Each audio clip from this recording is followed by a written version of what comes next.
O segundo forno que eu trabalhei com os macarrons foi o forno de lastro.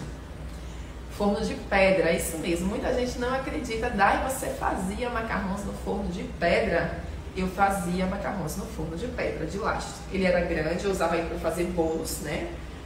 Fazia bolos para noivas de 4, 5, 6 andares. E às vezes eram 2, 3 andares verdadeiros. E aí, cada bolo meu, ele tinha 3 assadeiras de forma, porque eu sempre asso as camadas separadas. Então, se eu fizesse um bolo de 3 andares, eram 9 assadeiras de bolo. Então, para isso, eu precisava desse forno grande de lastro que assasse rápido, que é um forno hoje que se usa muito para pizza, para bolos, para algo que não precisa de nada muito baixa temperatura. E aí, eu comecei a fazer os macarrons nesse forno. É claro que eu precisava de um tapete mais grossinho, né? Utilizava um tapete mais grossinho. Ele dava certo em todos os tapetes, o do silpar, o de silicone, o de fibra de vidro, todos os tapetes e o teflonado, certo? Porém, eu tinha alguns cuidados na técnica, né? Nas claras, tinha algum cuidado que eu precisava ter, né? De preparo os dias antes, na receita, para que ele desse certo. E eu também tinha que ter a temperatura baixinha. Então, o meu forno de lastro, ele ficava com a temperatura quase que desligando. Eu colocava ele ficava meio...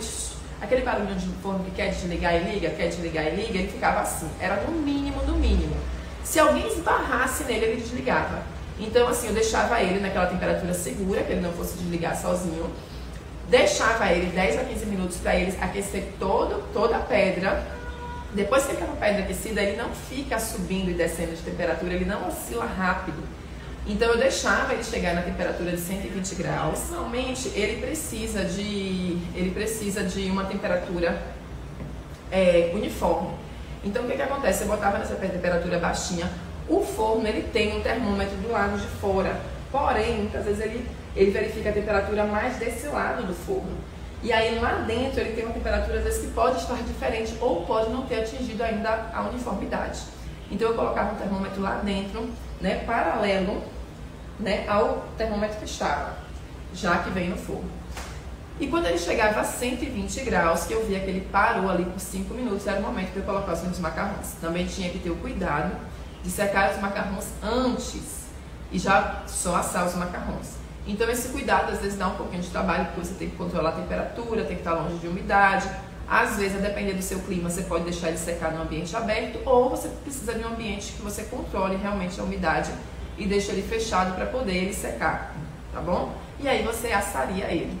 Precisa de uma técnica diferente, sim, e cuidados também que você tem que ter antes de fazer o macarrão para assar ele no forno de pedra, mas é possível, dá super certo. E por incrível que pareça, nunca estourou o macarrão meu no forno de pedra, porque ele não passava de 120 graus. E também a quantidade de perda que eu tinha era, se eu não me engano, 1%, talvez 1, 2, 3, por causa de gotejamento, mas não por causa de temperatura. Ele não rachava, entortava, nada disso, ele ficava todo uniforme, tá? A única coisa que não é legal no forno de lastro é que ele não fica com aquele brilho. Pelo fato dele secar do lado de fora, tanto no forno de lastro quanto no forno caseiro, ele não fica com aquele brilho, aquela delicadeza, ele fica mais opaco. E aí o macarrão, você consegue fazer uma fornada grande, só precisa ter bastante tapete. Então, assim, uma média de 8 a 10 tapetes dá pra você encher o forno. E você consegue fazer de uma vez só e tem uma economia muito grande.